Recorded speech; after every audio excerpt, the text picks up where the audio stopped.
नमस्कार शेतकरी मित्रांनो, मी Amol Sonawane, mister Sonawane's goat farm या चॅनलवरती आपलं स्वागत आहे। शेळी पालन आणि चारा नियोजन याबद्दल आपण या व्हिडिओमध्ये बघू।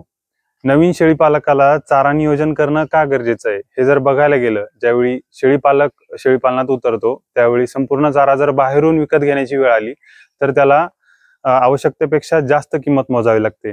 मग आता ह्या चाऱ्याची किंमत कमी करण्यासाठी आपण स्वतःचा चारा स्वतः तयार करतो। मग आता चारा कुठला लावायचा, काय लावायचा याबद्दल आपले खूप सारे प्रश्न असतात। मग आपण YouTube वरती खूप साऱ्या व्हिडिओ बघतो, खूप साऱ्या गोट फार्मला भेट देतो, त्यांचं चारा नियोजन बघतो।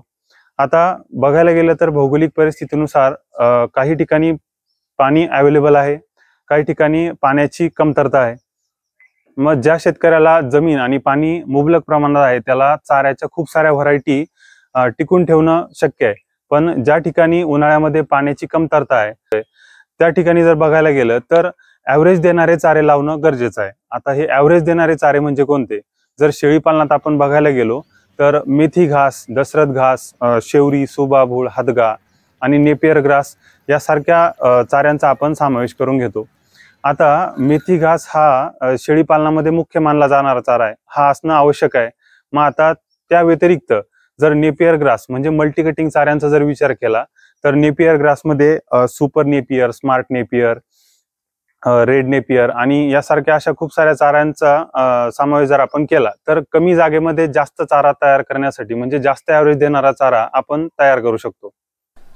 मेथी घासाच्या लागवडीमध्ये आपण जमिनीची मशागत करून 4 ते 5 फूट रुंद असलेले वाफे तयार करतो। 1 किलोला 1 ते 1.5 गुंठा याप्रमाणे आपण त्या बियाची लागवड करतो। 40 दिवसानंतर आपल्याला पहिली कापणी मिळते आणि त्यानंतरच्या कापण्या जवळपास 21 ते 25 दिवसामध्ये आपल्याला मिळतात। त्याचप्रमाणे दशरथ घास हा सुद्धा वाफा पद्धत किंवा सरी पद्धतीने तुम्ही लावू शकता।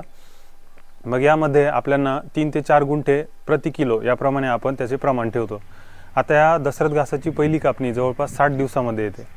त्याचबरोबर नेपियर गवताबद्दल जर बोलायला गेलं तर त्याच्या खूप साऱ्या व्हरायटी आहे, पण आपण त्याची लागवड करताना जर सरी पद्धतीमध्ये 3 फूट बाय 4 फूट या पद्धतीने जर केली तर त्याच्या येणारे फुटवे आपल्याला जास्त प्रमाणात मिळतात आणि कमी जागेमध्ये जास्त चारा मिळतो।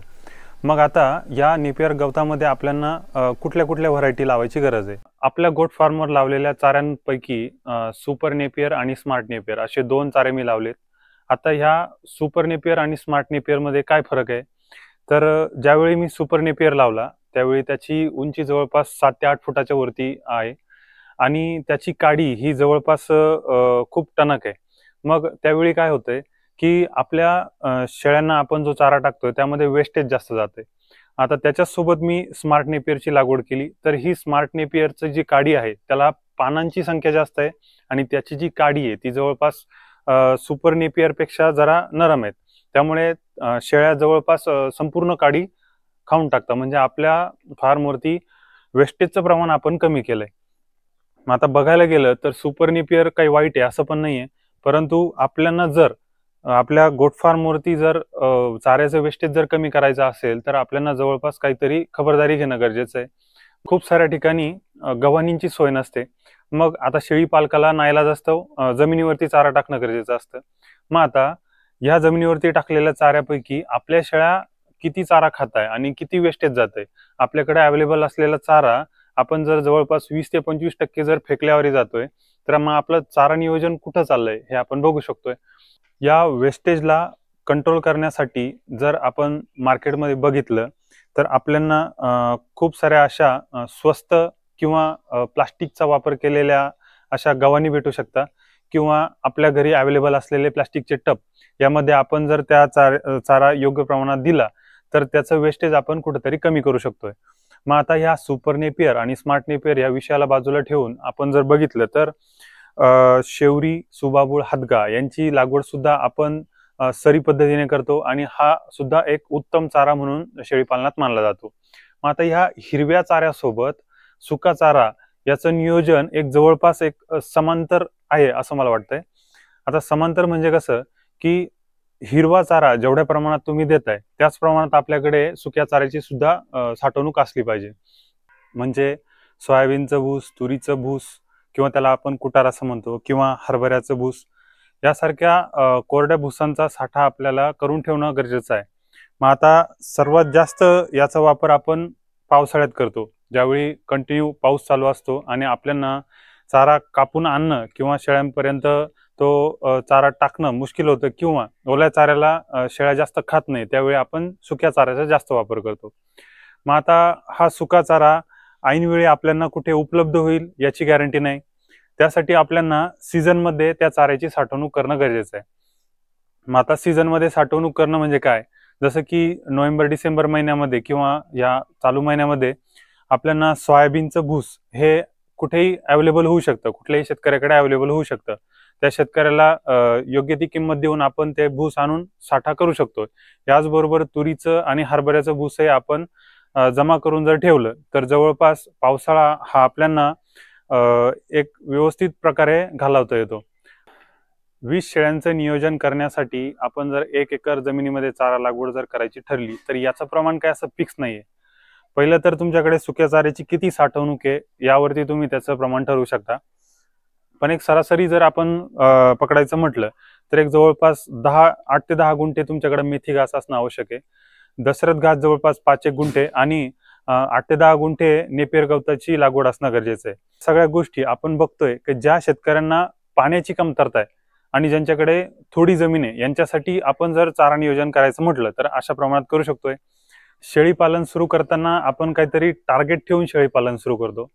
जसं की सुरुवातीला आपण 20 शेळ्यांची बॅच आणू, त्यानंतर एकतर गाभण शेळ्या आणल्या तर त्यांची होणारे पिल्लं, किंवा एका बॅच नंतर दुसरी बॅच आणू. या पद्धतीत जर तुमचा विचार असेल तर त्या प्रमाणात चाऱ्याचं नियोजन करणं सुद्धा गरजेचं आहे.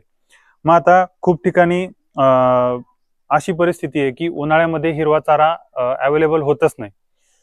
मग आता त्या ठिकाणी काय करायचं, तर पावसाळ्यामध्ये पडणाऱ्या पावसावरती येणारी मका यावरती खूप साऱ्या ठिकाणी असं बघितलंय की मुरघासावरती सुद्धा शेळ्यांचं संगोपन केलं जात आहे. खूप साऱ्या शेतकऱ्यांचा असा प्रश्न असतो की मुरघासाने शेळ्यांना काही त्रास होतो का. आता कुठलाही चारा तुम्ही जर द्यायचं ठरलं आणि तो जर अचानक आणि जास्त प्रमाणात दिला तर शेळ्यांना त्रास होणारच. जसं की मेथी घास तुम्ही जास्त प्रमाणात टाकला तर शेळ्या फुगण्याची शक्यता आहे. तसंच मुरघास सुद्धा जास्त प्रमाणात दिला सुरुवातीच्या काळामध्ये तर शेळ्या फुगण्याची शक्यता आहे. ह्या शेळ्यांना चाऱ्याची सवय लागेपर्यंत थोड्या प्रमाणात त्यांना सवय लावणे गरजेची आहे. आपण नवीन बॅच आणतोय, ज्या काही शेळ्या आणतोय, पिला आणतोय, जे काय आणतोय, ज्या ठिकाणून आणतोय त्या व्यक्तीला त्याच्या फार्मवरची चारा नियोजनाची सगळी माहिती घेणं आपल्याला गरजेचं आहे. जसं की तो व्यक्ती जर त्या शेळ्यांना पूर्णतः कोरड्या चाऱ्यावरती पाळत असेल तर आपल्या फार्मवरती त्या शेळ्यांना सुरुवातीचे 15 दिवस कोरडा चारा आणि त्याच प्रमाणात थोडा ओल्या चाऱ्याची सवय लावणं गरजेची आहे. जर अचानक ओला चारा दिला तर त्यांना जुलाब लागू शकताय आणि हे आपल्याला सुरुवातीच्या काळात नकोच आहे. तर यासाठी आपल्याला या छोट्या मोठ्या गोष्टींवरती लक्ष देणं खूप गरजेचं आहे. चारा नियोजनाबद्दल हा आपला व्हिडिओ जर आवडला असेल तर नक्की शेअर करा. ज्या कुठल्या व्यक्तीला गोट फार्म टाकायचा आहे तुमच्या ओळखीचं, किंवा त्या व्यक्तीला जर तुम्ही शेअर केला तर कदाचित त्याला थोड्याफार प्रमाणात या व्हिडिओची मदत होऊ शकते. आवडला असेल तर नक्की लाईक करा. असेच नवीन नवीन व्हिडिओ घेऊन आपण या चॅनलवरती येऊ, ज्या व्हिडिओमध्ये खूप साऱ्या इन्फॉर्मेटिव्ह गोष्टी असतील. तर त्यासाठी चॅनलला सबस्क्राईब करायला विसरू नका. धन्यवाद.